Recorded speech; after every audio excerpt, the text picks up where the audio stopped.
Chishtia TV শুধু সুফিবাদ প্রচার করে। লাইক দিন, সাবস্ক্রাইব করুন।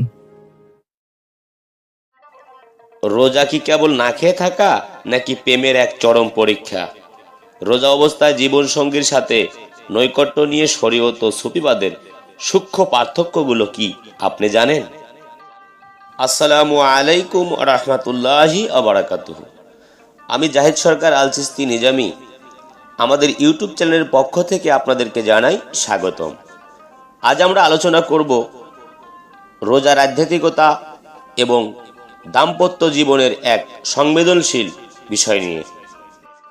পবিত্র কোরআনে আল্লাহ রব্বুল আলামিন বলেন, রোজার রাতে তোমাদের জন্য স্ত্রী সহবাস বা স্ত্রী সঙ্গম হালাল করা হয়েছে।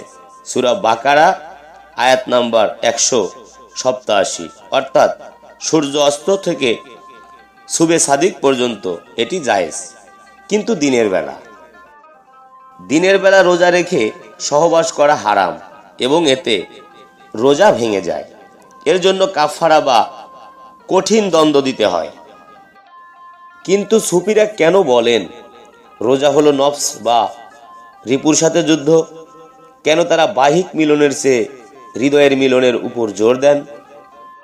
হুজ্জাতুল ইসলাম ইমাম গাজ্জালি রাদিয়াল্লাহু তাআলা আনহু তার ইহয়াউ উলুমুদ্দিন গ্রন্থে রোজাকে 3 ভাগে ভাগ করেছেন: সাধারণ মানুষের রোজা, খাস রোজা এবং খাসুল খাস রোজা।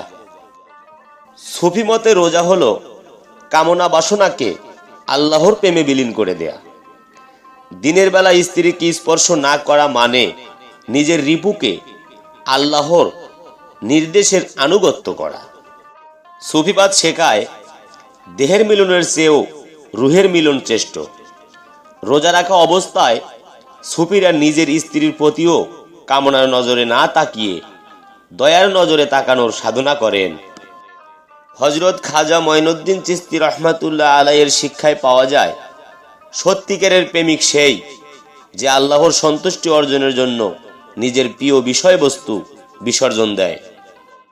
হাদিস শরীফে এসেছেন, প্রিয় নবী হযরত মুহাম্মদ সাল্লাল্লাহু আলাইহি সাল্লাম রোজা রাখা অবস্থায় স্ত্রীদেরকে চুম্বন করতেন, কিন্তু তিনি নিজের আবেগকে সম্পূর্ণ নিয়ন্ত্রণে রাখতে পারতেন।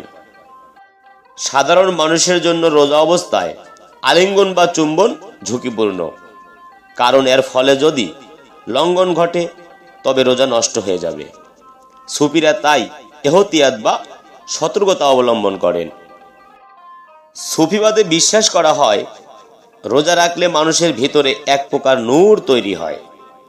সহবাসের মাধ্যমে সেই শক্তি ব্যয় না করে আল্লাহর জিকিরে নিম্নগত থাকাই সুফিদের পথ।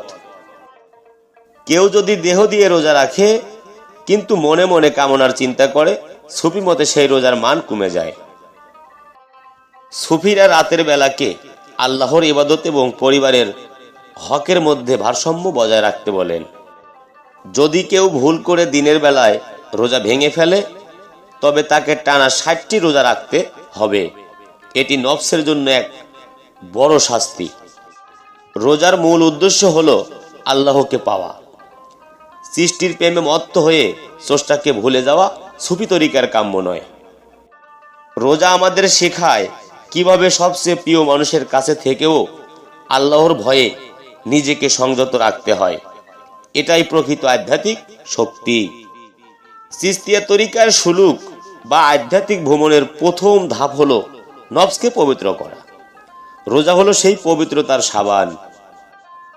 বর্তমান যুগে সামাজিক যোগাযোগ মাধ্যমে অশ্লীলতার মাঝে রোজা রেখে নিজেকে পবিত্র রাখা এক বড় জিহাদ। সুফি সাধকগণ বলেন, রোজা রেখে যে চোখের এবং মনের হেফাজত করে, আল্লাহ তার হৃদয়ে নিজের মহব্বতের নহর বইয়ে দেন। যারা ফানাফিল্লার স্তরে পৌঁছে যান তাদের কাছে ক্ষুধা, তৃষ্ণা বা যৌনতা তুচ্ছ হয়ে যায়। তারা কেবল মাসুকের দিদারে মগ্ন থাকেন। তাই রোজা রেখে দিনের বেলায় সহবাস করা শরীয়ত ও তরিকত উভয় মতেই নিষিদ্ধ এবং আধ্যাত্মিক উন্নতির অন্তরায়। আপনার জীবনকে আধ্যাত্মিক নূরে আলোকিত করতে এবং কাম, ক্রোধ এবং রিপুকে জয় করতে চিশতিয়া তরিকার ছায়াতলে আসুন। কামেল পীরের হাতে বায়াত গ্রহণ করুন, নিজের জীবনকে সার্থক করুন। চিশতিয়া তরিকার উন্নয়নের কাজে শরিক হওয়া মানেই রাসূল সাল্লাল্লাহু আলাইহি সাল্লাম ও আউলিয়াদের সন্তুষ্টি অর্জন করা। সুফি সেবা ফাউন্ডেশন মানবতার সেবা ও সুফিবাদের প্রসারে নিরলস কাজ করে যাচ্ছে। আমাদের এই মহৎ কাজে আপনিও সদস্য হিসেবে যুক্ত হতে পারেন। তাছাড়া সুফিবাদের গভীর রহস্য জানতে আমাদের কাছে দুর্লভ সব সুফিবাদ ও তরিকতের বই পাওয়া যায়। আজকের এই ভিডিওটি ভালো লাগলে ভিডিওটি শেয়ার করুন, অন্যদের জানার সুযোগ করে দিন। আধ্যাত্মিক আরও আলোচনার জন্য আমাদের চ্যানেলটি এখনই সাবস্ক্রাইব করুন এবং বেল আইকনটি চেপে রাখুন। আল্লাহ আমাদের সবাইকে সহি বুঝ দান করুক, আমিন। সবাই ভালো থাকবেন, সুস্থ থাকবেন। খোদা হাফেজ। জয় গুরু, জয় হোক পাক পাঞ্জাতন, আহলে বায়াত বিশ্ব মানবতার।